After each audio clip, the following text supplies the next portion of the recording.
This is the Haulin Assets podcast where we show you how to start and run your own trucking company. Ever wanted to go out on your own? Follow Chris as he goes through the highs and lows of running on his own authority.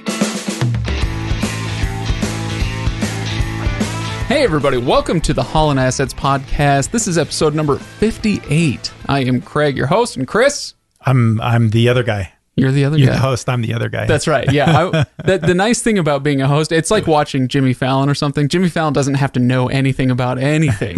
He just has to bring on somebody interesting. You're the somebody interesting every week, right? Every week. Deja vu. So today we are talking about July financials. We got to do this because August is almost over. Yeah, I'm a little bit late this month getting July financials out. Yeah, okay. Well, maybe you're pregnant if you're late this month.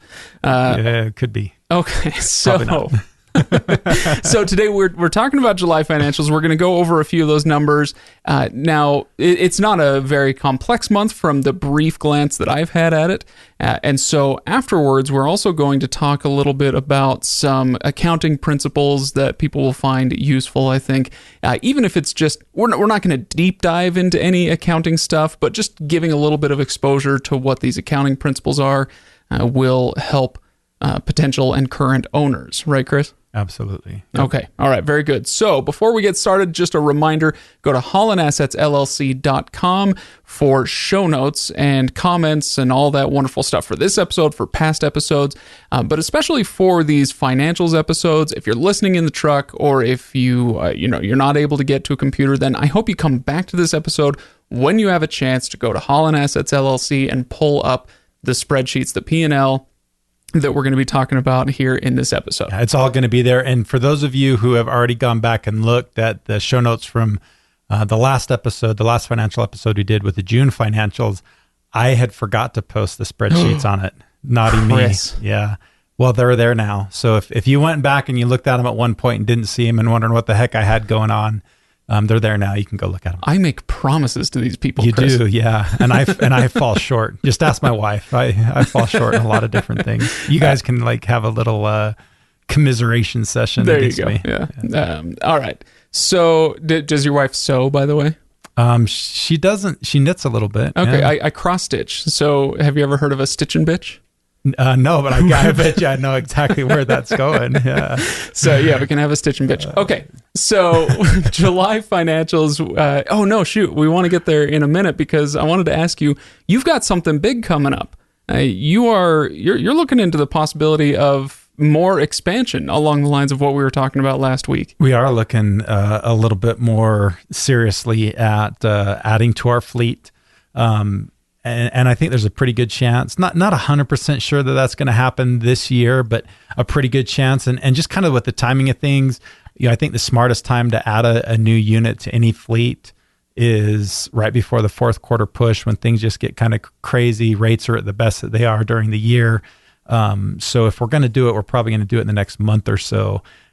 Just trying to figure out if, my sanity can handle it. If I've got... If your wife's sanity can handle it? All of our sanities can handle it. And so this would be an extra truck, but not another driver. No, it'd be another driver. Another driver too. Okay. I've got when I got off the road back in April, I kind of really started diving into the companies again and getting a little bit more hands-on on things. And I've got a bunch of projects and irons in the fire right now that I could not afford time-wise to go back on the road for any extended period of time. It's just, right. I don't have the capacity to do it. Cause when I did the getting on the road thing and drove for a year, I'd kind of, handed off a bunch of stuff, kind of stopped the projects I was working on or made sure I'd finish them before I hit the road. And I'm not in a position to be able to do that again right now. I hope that if you missed last week's episode, I'm talking to you listening to this right now. If you missed last week's episode, go listen to that. It's really interesting the way that Chris talks about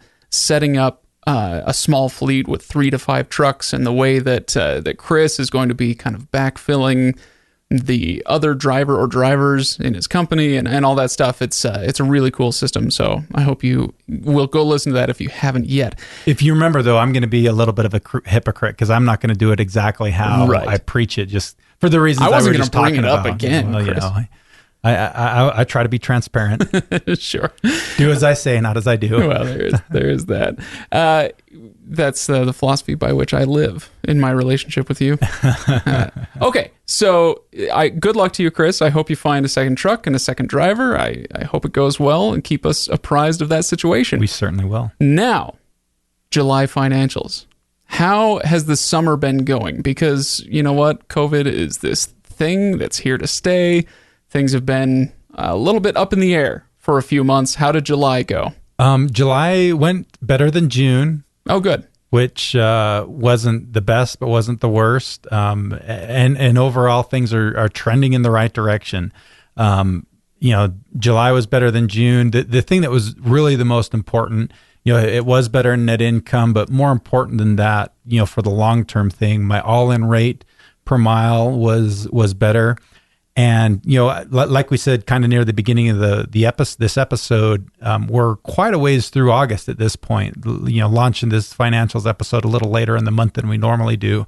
And rates are looking even better in August than they were in July. So a little sneak peek. A little sneak peek. So hoping the August numbers will reflect that, and that will be a good thing. So, cool. Stay tuned. Well, so to remind everybody, we are going to go over the total miles that you ran, the Deadhead miles within that, the total revenue, your rate per mile, and then how many days were spent out on the road for the truck, right? Yep. Not necessarily for the driver, because there's two drivers technically, if we include you in there. If we include me, but I honestly haven't been driving very much at all over the last little... I've only been on one real trip, and it was only a 3-day trip since I hired Mike. Oh, nice. So yeah, I haven't been getting out on the road as much as I thought I would. Okay. Well, all the same, let's start then at the top with how many miles your truck went this month. Total number of miles was 11,223 miles. So that was about 1,000 miles, maybe a little more than 1,000 miles less than last month. Okay, so less than last month. Few miles less. But with the rate per mile being a little more, hopefully that'll come out. Real quick, what about Deadhead miles? Deadhead miles was 931, so less than 10%, which is good. We'd ideally like it to be closer to 5%, but the Deadhead miles, and it seems like this happens almost every month. There's one load that really skews those miles, and there was one load in that in this 931 Deadhead miles that was like 230 something. Of those 931 miles, just one load.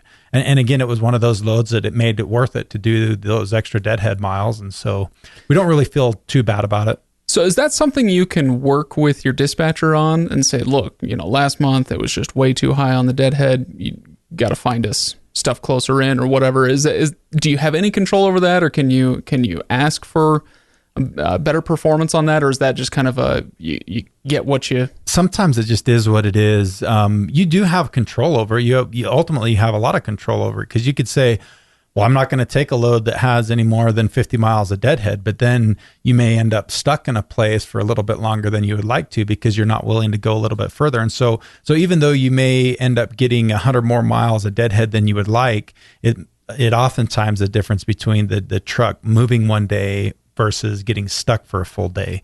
And so it rarely, if you go back to the one of the episodes where we kind of really broke that down, your rate per mile and what it was like missing a day, and did it make it worth it to sit for a better rate?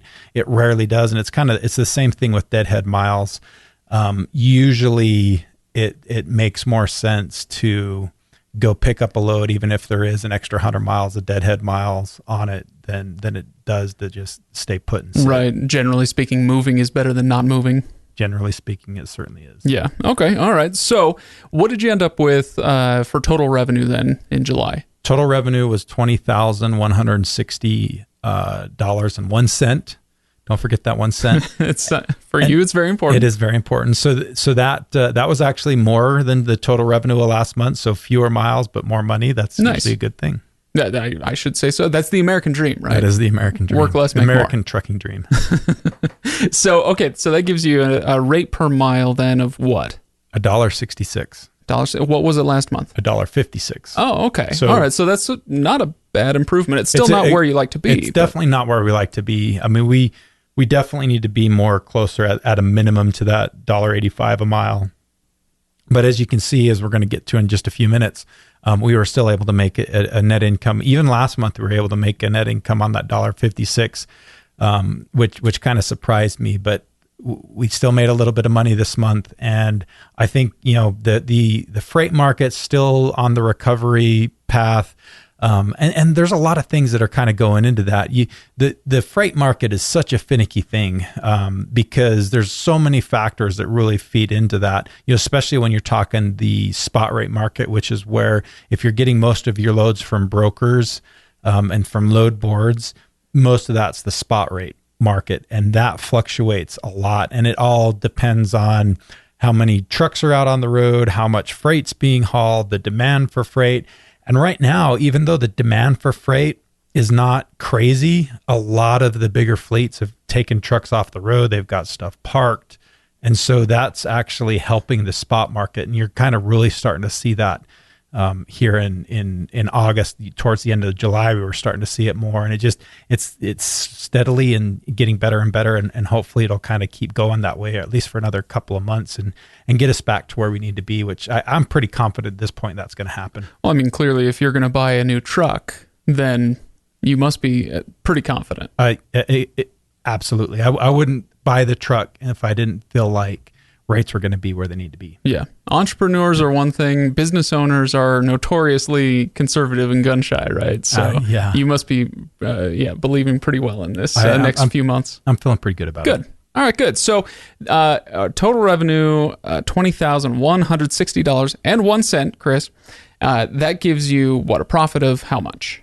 So the profit ended up being $1,537.53, which is still below average, but it's...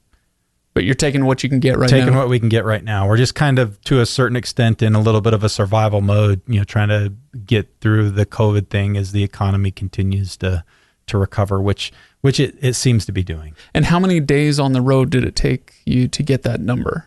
19 full days on the road and 5 partial days on the road, which is that's a lot. It is. It's a little bit higher than normal. Yeah, I'm used to about 22 total, right? And this is 24. Mm-hmm. Okay, so a lot of time out on the road. How's Mike doing? He's all right? Yeah, he's doing pretty well. Good. All right. So is there anything else from the profit and loss that you want to talk about with these numbers? To go into more detail, not really. As I was kind of looking over the profit and loss to decide, hey, what else do we want to talk about? It's actually pretty bland. There's nothing really that sticks out. No giant repairs. Everything's just kind of normal. The repair expense was a pretty normal repair expense. It wasn't like it was completely gone or huge. It was just kind of average. Everything was just, for the most part, kind of average. As far as expenses goes, and revenue is right where it needs to be. It's just that the expenses were a little bit higher. The rate per mile wasn't right where we wanted it to be. So the net income didn't end up being ideal. You did your yearly renewals for government stuff and insurance stuff a little while ago, right? So you don't have any of that coming up? We do, and we'll talk a little bit that when we go over the balance sheet. In fact, that's probably a pretty good transition. Well, you slow pitched that to me. I didn't even get it, did I? It was like a watermelon, Chris. No, I actually had no idea. So that was an accidental transition. Let's talk about the balance sheet then. What do you want to go over then with that? One of the things I want to talk a little bit about with the balance sheet, again, the balance sheet for the most part is pretty bland. Oftentimes a balance sheet, you're not going to see big swings on it from one month to another as it is. And this month is no exception to that. But there is one thing that I kind of caught my eye a little bit was, if you remember, it's getting close to a year now at this point, we talked a little bit about prepaid expenses because last September I had to renew the registration on my truck. Because if you remember right, when we first started the company, we only did the registration for 6 months to kind of keep our startup expenses a little bit low. And so our renewal goes from the end of September to the end of September. So we're coming up on that here in another month And so looking at the balance sheet, I saw that my prepaid expense for that was like $1.38 or $138. So that means we're down to the last month of that expense. And if you remember right, this is kind of where I want to get a little bit into talking a little bit about the difference between accrual accounting and cash accounting. There's more than one type of accounting. It's not just accrual. They're all accrual. Okay. This is accrual. Oh, okay. Accrual accounting and cash basis accounting. Most people, a lot of companies, especially small businesses, are going to use what's called cash-based accounting because it's really easy to understand. Most people get it. Debits, credits, simple stuff. Yeah, simple stuff. Simple stuff. And what it really boils down to is when you have an expense for $100, it comes out this month, that's what goes onto your books. Right. Fun fact for you, Chris. I'm ready. I failed one class in college. You want to guess which one? Accounting? Accounting 101. I missed the ad drop date and just stopped going. Oh, man, look at that. Okay. So you didn't even try. What can I say? I'm a quitter, Chris. I'm a quitter. When it comes to accounting, at least. Okay, so, sorry, go on with what you're talking about. So cash-based accounting, like I said, it's really simple because you've got an expense comes in this month, and it's part of your books just as the expense comes in. Accrual-based accounting oftentimes is different, and it can be different on both the revenue side and the expense side. So you take, for example, in trucking, under normal circumstances, if I complete a load for trucking today, say today's the middle of July, the 15th of July, I complete a job that's a $4,000 job. Under normal circumstances, I'm going to go bill that company for the $4,000. And when am I actually going to get paid for it? 30 days down the road. Sure. Terms are typically net 30, so I'm not going to get paid. I'm not actually going to receive that cash until next month. Okay, so gotcha. In a cash-based accounting system, I would recognize the payment for the job that I did the day the cash came in. So even though I finished it in July, I don't get paid till in August. That's going to count on August's books. Okay. I can already see how this is going to get more complex if you switch that up. And I'm going to try to keep it as simple as I can. But in accrual-based accounting, on the revenue side of things, it's that you count the revenue the day the service is completed.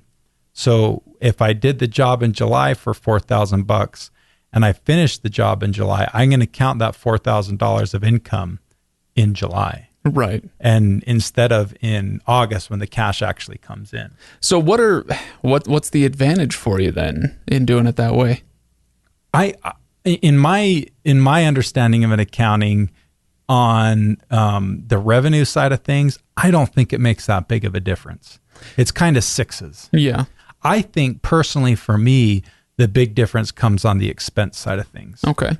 And that's what we're talking about here with renewing your plates. We're going to talk more about the expense side of things and with renewing plates. And plates is a perfect example of this. Okay. So I'm going to, just to keep the numbers super simple, let's say that, today, July 15th, I need to make my $1,200 payment for my plates. And that's a year's worth of registration, right? Cost me $1,200. Well, if I'm on a cash-based accounting, that $1,200 is going to come out of my profit and loss in July, the day that I write the check, and the day that it comes out of my checking account, right? Yeah, right. So that $1,200 comes out right then. Well, think about it. That $1,200 is going to hit my profit and loss statement for July. That full amount of that $1,200. And that's going to hurt. And that's going to hurt it, man. And it kind of skews your profit and loss for that month because you're taking a full $1,200 hit on something that really provides you a year's worth of benefit, right? But you're looking at a snapshot with 1 month worth of cash flow. Yeah. Okay. All right. So it's all coming out that 1 month, even though in reality it's a benefit that lasts you a full year, right? So with accrual-based accounting, you can do what's called amortize that expense or accrue that expense over the entire year. So instead of taking a $1,200 hit on it in 1 month, you can take 12 $100 hits over the course of the year. Yeah. Okay. And so that's what and that's what the benefit of accrual-based accounting is. And it kind of evens out your profit and loss statement so that you can get a more accurate picture of the health of your company. Yeah. And accrual-based accounting really is kind of the gold standard of accounting. The more sophisticated companies, especially the bigger companies, they're going to do everything on accrual basis, because then it gives you a little bit more accurate picture of what your true profit and loss is, not just kind of what the cash flow is of the company. Okay, man. Yeah, you're right. It is a little more complicated. And, as soon as you said amortization, by the way, I'm like, yeah, that's why I failed accounting. It just goes right in one ear and out the other. Yeah. So, and the reason that I kind of really explained this, there's nothing wrong with cash-based accounting. You can use it. Probably 90% of small businesses in America use that cash basis accounting.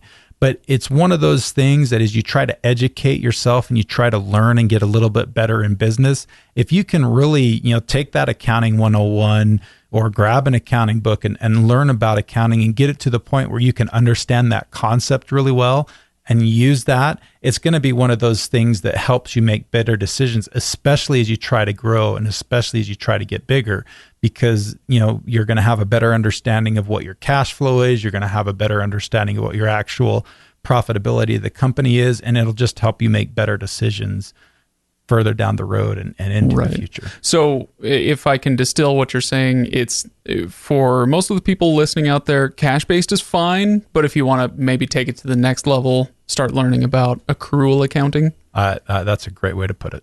Okay. All right. Well, very good. Chris, is there anything else that we want to go over in this episode, whether accounting or otherwise? The only other thing that I would say, I think we're done with the accounting and really the profit and loss thing. Just a few words of encouragement. I know right now is kind of a difficult time in the economy and trucking and everything else in the world. Just, keep your chin up. It's going to get better. It's getting better. If you've got the dream of starting your own trucking company at some point in the future, but you don't feel like now is really the right time for you, all of this stuff is just baby steps. You start making some of those preparations now, whether that's saving some money or leasing onto somebody else, and so you can have your own truck and get that truck paid off, and then make the jump into being an independent owner operator. There's a million different ways to do it, and there's a right way for you to do it if that's what you want to do. And just don't be discouraged. The guys that are successful in business that I've seen, it's the ones that just don't quit, and they have a good plan, and they know where they want to be a year from now, 3 years from now, 5 years from now, and they're able to kind of break that plan into little itty bitty pieces and say, my big goal in 10 years is to have a 5-truck fleet. Well, that means in 1 year from now, here's where I want to be. 2 years from now, here's where I want to be. And they can develop and execute a plan based on that. And hey, so I love this. Good words of encouragement, Chris. I appreciate that. And I hope others do as well. And I want to just add to that, if you are relatively new to the show, maybe this is your first episode, maybe somebody referred the show to you, then I do hope that you'll go back and listen to the backlog, because it's really fun and interesting to hear you, Chris, talking about, hey, I'm thinking about buying a second truck. Oh my gosh. You went on the road, 15, 16 months ago, something like that. And you're already thinking about buying a second truck. And I think it would be valuable for people to go back and see how you got there, because you've laid out a really solid plan for people to follow. Obviously everybody's situation is different. They'll adapt it to their own situation, but I hope that they'll go back and listen to some of this backlog that we've created for them. Yeah, the foundation is there for anybody to be able to build it based on the principles that we've tried to teach over this last really 18 months. And it's just a matter of, now that the foundation's there, how do you tweak it to fit, what you're looking for and what you need? It's a 90% solution. You just have to figure out the other 10 to 20% that you need to adapt. Yep, absolutely. So yes, if you're new, please go back and listen. And if you're an old hand, if you've been with us for a while, still, you should probably go back and review some of those old things that we talked about. We'll probably be bringing them up again in the future as we go. But we do want to thank you for listening, by the way, whether you're new or old here.